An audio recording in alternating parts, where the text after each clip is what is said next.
something that you said earlier, and I'm a little bit older than Trent, okay?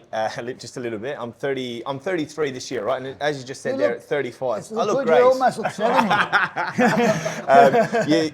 You were looking at his back and the issues that Trent has today, but you said because he's young, fit, and healthy, it's pretty much masking it. Yeah. However, I also was once like Trent, and today, or the last 12 months, or even more, all of those little niggles that I brushed aside when I was 25, 26, all came to play in the last 12 to 18 months. Yeah. Sharp shooting sciatica, down my leg, bedridden, couldn't walk, nearly depressed, didn't want to get out of bed. All of those things because I was neglecting these things because I was young, fit, and healthy, and I'm like, it's okay. And it was okay. 100% it was. But then one day I picked up 2 kilos off the floor, bang, gone. And I wasn't right for 15 months afterwards. Yeah. But you know what's sad is this is the reality. This is what most people are starting to experience, and it's something that's not really getting addressed. Yep. Is what I feel. But I feel it needs to be addressed.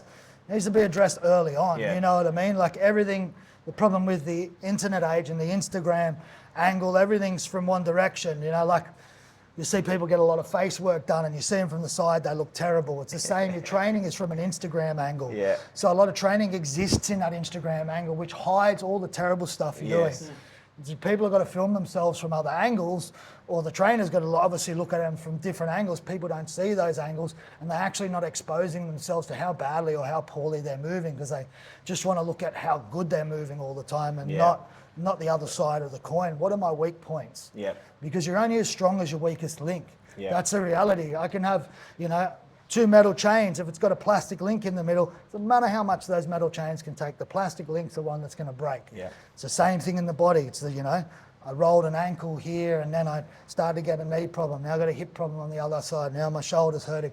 Now I got a neck problem, and it's so common. And now my back's going out and it's pinching. And a lot of the time it's not to do with the spine or anything like that. And a lot of time joints are designed to move. Like the human body is amazing. Look at Cirque du Soleil, all these things that people can do, and then look at, you obviously get someone who's got MS or something like that, you know what I mean? So there's a wide discrepancies of what the human body can do, but it has massive potential too. Yeah. And a lot of people are not even eking 1% of the capability in their bodies. They want to train like an athlete, but it's like, you got to understand that athlete's an athlete because their body moves that way. Yeah. It's not the training they're doing now that got them there. They can do that training because of everything they did before. Yeah. And the problem is people are not looking at what's all the everything I did before. Even you yourself, you'll get hung up on, I was bench pressing this much and squatting, so I'm doing that in training. But then you forget that 20, 15, 10 years ago, I was able to, run good 2K distances, or my sprint time was this. I was able to swim so far and I could climb this, and I didn't have a rotator cuff issue, and this exercise wasn't hurting. All of that's different now. So that training, even though you can do it, it's your body surviving to get through that training because you're giving it something that has to survive against. Yeah. It's what the human body does.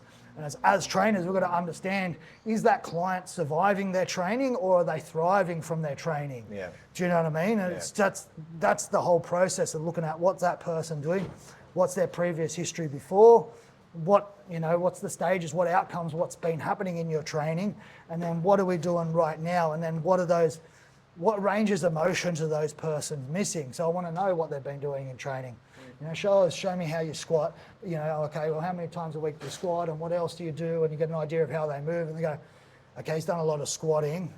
I'm going to have to offset that with a lot of lunging and a lot of step-ups to try and even up that discrepancy, because they're going to have a massive discrepancy in their hips, because you get people in those positions and they can't move well. And it's like, if you could squat good, you should be able to lunge good. Otherwise, your squat's not carrying over to your lunge. And to me, that's terrible. It means you've got hips that are working bad, not good.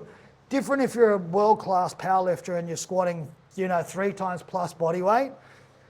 We're talking about making a frame that's trying to survive powerlifting, not really function in society. You know what I mean? So you've got to look at, okay, what do you want? Does the person want to get there? Cool, but you've got to make your body be able to survive the training to make that point. And then it's got to be able to survive the training past that point. Yeah. So then it's got to develop its own structure. So it's like, once we get into those high specifics, we've sort of got to get that out of the mind of people and see where they're actually at, you know what I mean? Because a lot of the problem now, well, it's good, we get a lot of high level strength and conditioning programs and trainings within a personal training setting, and personal trainers are getting exposed to good quality things, but they're for levels of people that just, then there's 5% of the training population maybe can use that. Do you know what I mean?